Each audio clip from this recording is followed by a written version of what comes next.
नैनों से छलके प्यारो बाबा, नैनों से छलके प्यार। पाए है सुख संसारो बाबा, पाए है सुख संसार।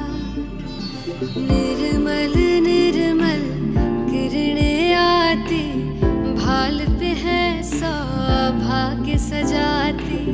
तिलक लगाती सदा विजय का, शक्ति अनोखी है भर जाती।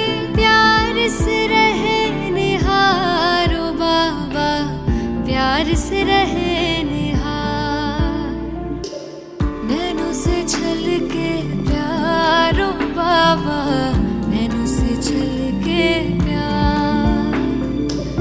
पाए है सुख संसारो बाबा, पाए है सुख संसार।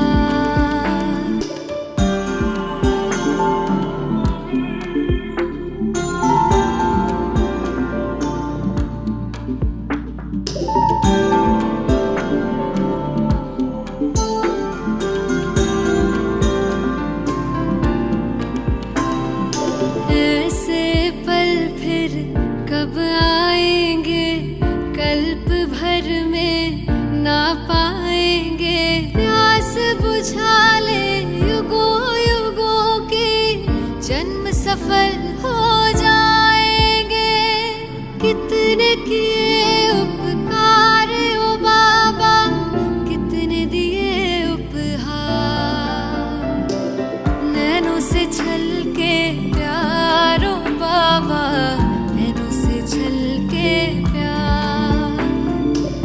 पाए है सुख संसारो बाबा, पाए है सुख संसार।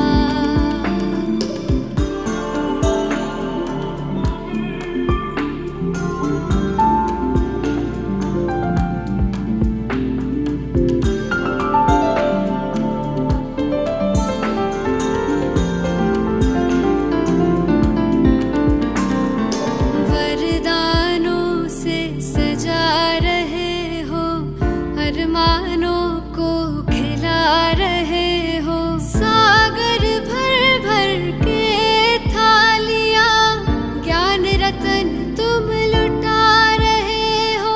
हम पे तुम बलिहार ओ बाबा, तुम पे हम बलिहार। नैनों से छलके प्यारो बाबा, नैनों से छलके प्यार। पाए है सुख संसारो बाबा, पाए है सुख संसार।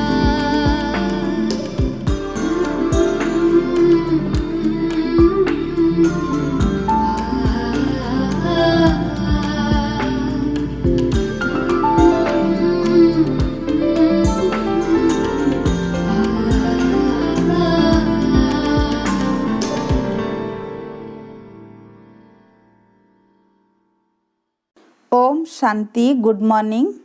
19 फरवरी 2022 प्रातः मुरली।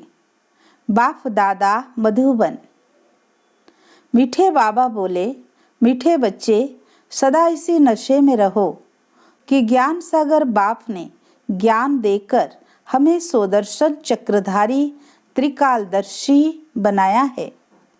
हम है ब्रह्मावंशी ब्राह्मण।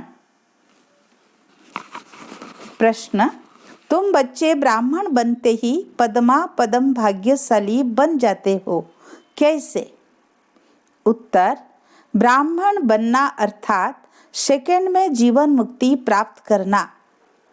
बाप का बच्चा बना और वर्षे का अधिकार मिला तो जीवन मुक्ति तुम्हारा हक है, इसलिए तुम पदमा पदम भाग्यशाली हो। बाकी इस मृत्यु लोक में तो कोई सौभाग्यशाली भी नहीं, अकाले मृत्यु होता रहता है। तुम बच्चे अभी काल पर जीत पाते हो, तुम्हें त्रिकालदर्शी पने का भी ज्ञान है। शिव बाबा 21 जन्मों के लिए तुम्हारी झोली भर रहे हैं। ओम शांति।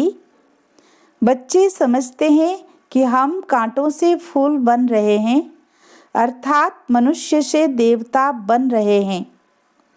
बच्चे जानते हैं यह कांटों का जंगल है, अब फिर फूलों के बगीचे में जाना है। यह दहली भी कोई समय परिस्थान थी। तुम बच्चे राज्य करते थे जबकि देवताएं थे, फिर कोई राजा महाराजा के रूप में, कोई प्रजा के रूप में। यह तो सब जानते हैं कि बरोबर अब सृष्टि कब्रिस्तान होनी है, उन पर तुम परिस्थान बनाएंगे। तुम जानते हो यह सारी दुनिया ही नई बनती है। जमुना के कंठे पर राधे कृष्ण लक्ष्मी नारायण थे। ऐसे नहीं राधे कृष्ण राज्य करते हैं, नहीं, राधे दूसरी राजधानी की थी, कृष्ण दूसरी राजधानी के थे। दोनों का फिर स्वयंवर हुआ। स्वयंवर के बाद फिर यही लक्ष्मी नारायण बनते हैं। फिर इस परिस्थान में जमुना के कंठे पर राज्य करते हैं। यह गद्दी बहुत पुरानी है, आदि सनातन देवी देवताओं की गद्दी बनती आई है, परंतु इन बातों को सिर्फ तुम बच्चे ही जानते हो।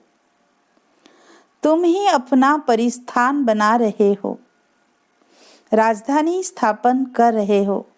कैसे? योग बल से। देवी देवताओं की राजधानी लड़ाई से नहीं स्थापन हुई थी। तुम यहाँ सीखने आए हो राजयोग बल, जो 5000 बरस पहले सीखे थे। तुम कहेंगे, हाँ बाबा, कल्प पहले भी आज के ही दिन इसी समय हम बाबा से पढ़ना सीखे थे। यहाँ सिर्फ बच्चे ही आते हैं। बच्चों के बिना बाप और कोई से बात कर न सके। बाप कहते हैं, मैं बच्चों को ही सिखलाता हूँ। तुमको कितना नशा होना चाहिए। ज्ञान का सागर बाप है, उनको ही ज्ञान ज्ञानेश्वर कहते हैं। इसका अर्थ है ईश्वर जो ज्ञान का सागर है, वह इस समय तुमको ज्ञान देते हैं। कौन सा ज्ञान? सृष्टि के आदि मध्य अंत का ज्ञान। तुम बच्चे स्वदर्शन चक्रधारी बनते हो। तुम ब्रह्मावंशी हो। विष्णुवंशी जो राज्य करेंगे वह स्वदर्शन चक्रधारी त्रिकालदर्शी नहीं है। तुम ब्रह्मावंशी हो, सो फिर देवता बनेंगे। हम सो सूर्यवंशी थे, फिर चंद्रवंशी में गए, फिर वैश्यवंशी, शूद्रवंशी बने। अब फिर से हम ब्राह्मण वंशी बने हैं। तुम बरोबर जानते हो कि हम स्वदर्शन चक्रधारी हैं। सारे सृष्टि के आदि मध्य अंत का ज्ञान हमारे में है। इनसे ही फिर चक्रवर्ती राजा रानी बनेंगे।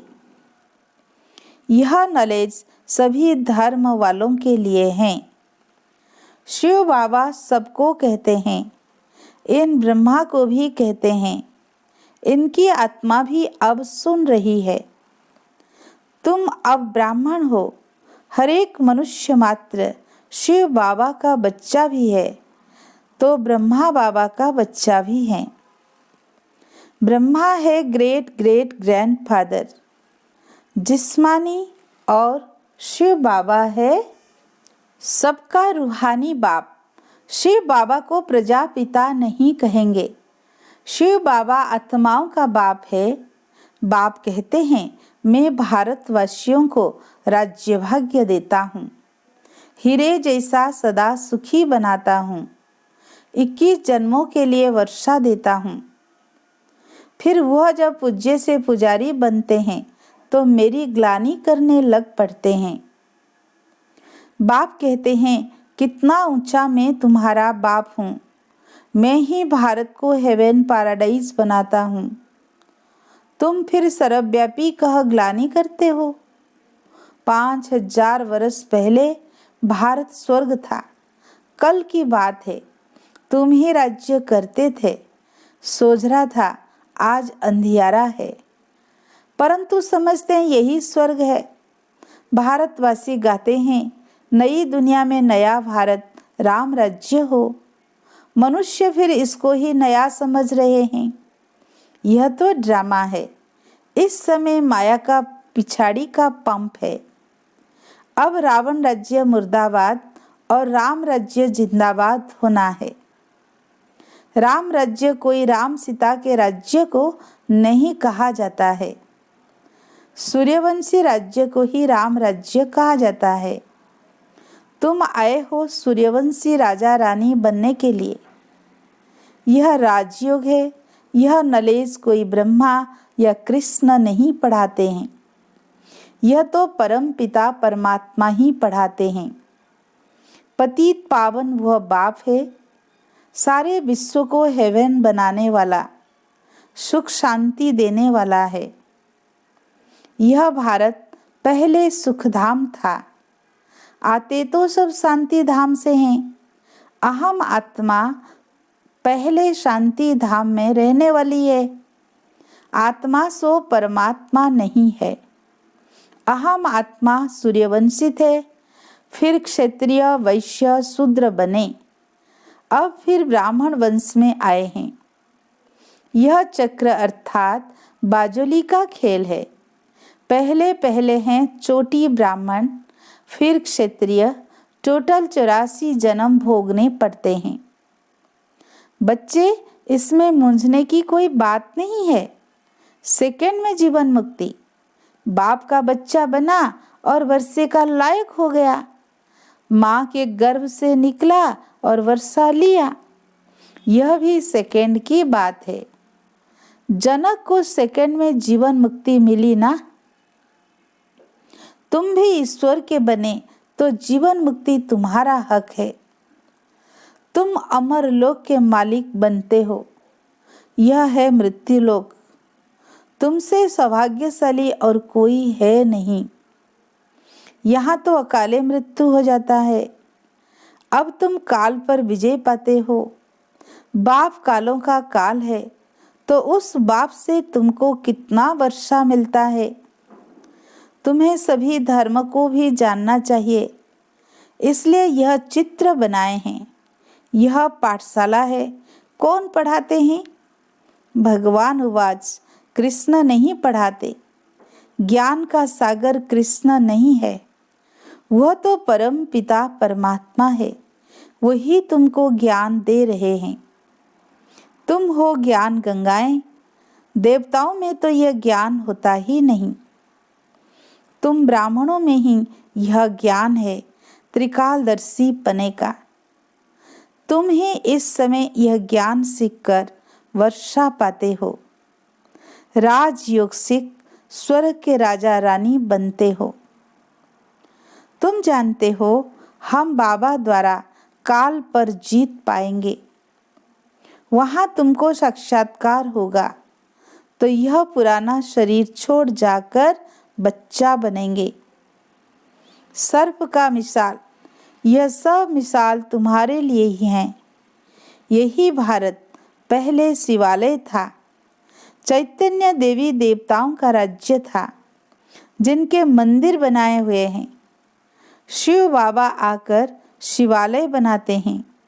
रावण फिर वैश्यालय बनाते हैं। बड़े बड़े विद्वान पंडित यह नहीं जानते कि रावण क्या चीज है। तुम जानते हो रावण का आधा कल्प राज्य चलता है। दिल्ली पर पहले गॉड गणेश लक्ष्मी नारायण का राज्य था। कहते भी हैं क्राइस्ट से 3000 वर्ष पहले भारत हेवन था, परंतु फिर भूल गए हैं। कोई मरता है तो कहते हैं स्वर्गवासी हुआ, मुख मीठा कर देते हैं। जब भारत स्वर्ग था तो पुनर्जन्म भी स्वर्ग में ही होता था। अब भारत नर्क है तो पुनर्जन्म भी नर्क में लेते हैं। बाप कहते हैं बच्चे तुमको याद है ना, कल्प कल्प में आकर तुमको स्वर्ग का मालिक बनाता हूँ। अब तुम पतित से पावन बन रहे हो।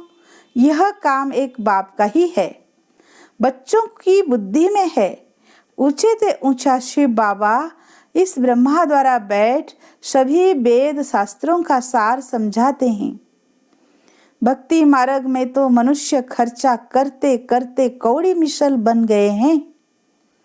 बाप कहते हैं, मैंने तुम बच्चों को हीरे जवाहरों के महल बना कर दिए, फिर तो तुमको नीचे उतरना ही था। कला कमती होनी ही थी। उस समय कोई ऊपर चढ़ न सके, क्योंकि है ही गिरती कला का समय। इस समय तुम सबसे ऊंच ईश्वरीय औलाद हो, फिर देवता, क्षत्रिय, वैश्य, शूद्र बनना ही है। कितना भी कोई दान पुण्य करे, भक्ति मार्ग में खर्चा करते करते कला उतरनी ही है। बाबा भी बच्चों से पूछते हैं, मैंने तुमको इतना साहूकार बनाया, तुमने सारा धन कहाँ किया? बच्चे कहते हैं, बाबा आपके ही मंदिर बनाए। अब फिर शिव भोलानाथ बाबा हमारी 21 जन्मों के लिए झोली भर रहे हैं। बाबा कहते हैं, I am your obedient servant, most obedient father, most obedient teacher हूँ। पारलौकिक फादर, पारलौकिक टीचर और परलोक में रहने वाला मोस्ट ओबीडियंट सतगुरु भी हूँ। तुमको साथ ले जाऊंगा और कोई गुरु तुमको साथ नहीं ले जाएगा। इसमें डरने की कोई बात नहीं है। अब तुम बच्चों को ज्ञान का तीसरा नेत्र मिला है। इन नेत्रों से इस बाबा को देखते हो। शिव बाबा को तो बुद्धि के नेत्र से जाना जाता है। वर्षा शिव बाबा से मिलता है। इस ब्रह्मा को भी वर्षा शिव बाबा से मिल रहा है। ऊंचे ते ऊंचा है ही शिव बाबा, फिर ब्रह्मा विष्णु शंकर, फिर ब्रह्मा सरस्वती, फिर लक्ष्मी नारायण। बस उन्होंने कितनी ढेर चित्र बनाए हैं। 6-8 भुजा वाला कोई है नहीं। यह सब है भक्ति मार्ग का खेल। Waste of time, waste of energy, waste of money. वास्तव में सर्वशास्त्र शिरोमणि है गीता। उनमें भी बाप के बदले बच्चे का नाम डाल एकच भूल कर दी है। यह भी ड्रामा है। सबका सदगति दाता पतित पावन एक बाप ही है। फिर दूसरा बाप है प्रजापिता ब्रह्मा। तीसरा है लौकिक बाप। जन्म बाई जन्म 2 बाप मिलते हैं। इस एक ही समय पर 3 बाप मिलते हैं। इसमें मूंझने की कोई बात ही नहीं। कहते हैं ज्ञान, भक्ति और वैराग्य। अब वैराग्य भी 2 प्रकार का है। एक है हद का, दूसरा है बेहद का। सन्यासी तो घरवार छोड़ जंगल में चले जाते हैं। यहाँ तो तुम पुरानी दुनिया को ही बुद्धि से छोड़ते हो। वह है हठ योग, यह है राजयोग। हठ योगी कभी राजयोग सिखला नहीं सकते। बहुत अच्छी अच्छी बातें समझने की हैं। तुम बच्चे ही इस समय कांटों से फूल बनते हो। पहले नंबर में तो देह अभिमान का बड़ा कांटा है। उनको बाप ही छुड़ा सकते हैं और कोई की ताकत ही नहीं है। अच्छा, मीठे मीठे सिकील दे बच्चों प्रति माता पिता बाप दादा का याद, प्यार और गुड मॉर्निंग। रूहानी बाप की रूहानी बच्चों को नमस्ते। हम रूहानी बच्चों की रूहानी बाप दादा को याद, प्यार, गुड मॉर्निंग, नमस्ते नमस्ते। शुक्रिया प्यारे बाप दादा को। Most obedient supreme father, most obedient supreme teacher, most obedient सतगुरु को दिल से कोटि कोटि बार शुक्रिया शुक्रिया शुक्रिया। धारणा के लिए मुख्य सार। फर्स्ट पॉइंट, इस पुरानी दुनिया को बुद्धि से भूल बेहद का बैरागी बनना है। देह अभिमान के भूत को निकाल देना है। सेकेंड पॉइंट, बाप समान ओबीडिएंट बन सेवा करनी है, आप समान बनाना है, किसी भी बात में मूंझना नहीं है। आज का वरदान, परमात्म प्यार के आधार पर दुख की दुनिया को भूलने वाले सुख शांति संपन्न भव। परमात्म प्यार ऐसा सुखदाई है जो उसमें यदि खो जाओ तो यह दुख की दुनिया भूल जाएगी। इस जीवन में जो चाहिए वो सर्व कामनाएं पूर्ण कर देना, यही तो परमात्म प्यार की निशानी है। बाप सुख शांति क्या देता, लेकिन उसका भंडारा बना देता है। जैसे बाप सुख का सागर है, नदी तालाब नहीं, ऐसे बच्चों को भी सुख के भंडार का मालिक बना देता है।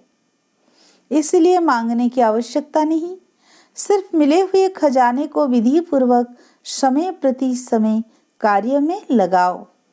आज का स्लोगान, अपनी सर्व जिम्मेवारियों का बोझ बाप हवाले कर डबल लाइट बनो। मातेश्वरी जी के अनमोल महावाक्य। निराकार परमात्मा की अपनी साकार ब्रह्मा तन में प्रवेश होने की विचित्र तरकीब युक्ति। देखो, परमात्मा ने यह अपनी तरकीब रची है, अर्थात अपना साकार तन मुकर्रर किया है, जिस प्रकृति का आधार लेकर आता है। नहीं तो हम साकार मनुष्य आत्माएं निराकार की गोद में कैसे बैठ सके। इसलिए परमात्मा कहते हैं, साकार रूप में आए तुम मेरी गोद लो। इसमें कुछ देने की बात नहीं है, सिर्फ 5 विकार जिन्होंने तुमको दुखी अशांत बनाया, उन्हों का संन्यास कर और मुझ परमात्मा को निरंतर याद करो।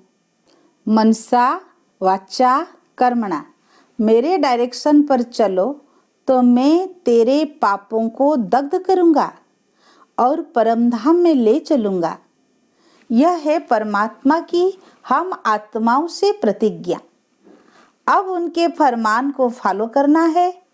सिर्फ माँ बाप कहने मात्र ही नहीं चाहिए, परंतु उनका संपूर्ण हो जाने से संपूर्ण प्राप्ति होती है। थोड़ा संबंध जोड़ेंगे तो थोड़ा मिलेगा। अब जो बाप का धंधा वही बच्चों का धंधा है। यहाँ फरकती की कोई बात नहीं। यहाँ तो 21 पीढ़ी तक उस प्रॉपर्टी को भोगना है। अब इतना जानना है कि इनसे ज्यादा कोई अथॉरिटी नहीं है। तभी तो कहता हूँ, मैं जो हूँ जैसा हूँ उस रूप में हमें याद करो। अब बाबा ने अपनी फर्ज अदाई पालन की और बच्चों को अपनी फर्ज अदाई करनी है। यह बिकारी यूनिटी अर्थात बिकारी कुल की लोक लाज मर्यादा तो जन्म जन्मांतर पालन करते आए हो। उनसे तो और ही कर्म बंधन बना। अभी तो पारलौकिक मर्यादा अर्थात परमात्मा के साथ अलौकिक कार्य में मदद करना। हमारा संबंध अभी हाईएस्ट अथॉरिटी से हुआ है। हम उस वक्तावर की संतान है। वो आकर साकार तन द्वारा हमें नॉलेज दे रहे हैं, तो क्यों न विथ ऑनर्स पास हो जाए। हर एक के पुरुषार्थ से पता पड़ता है कि ये वक्तावर है या नहीं।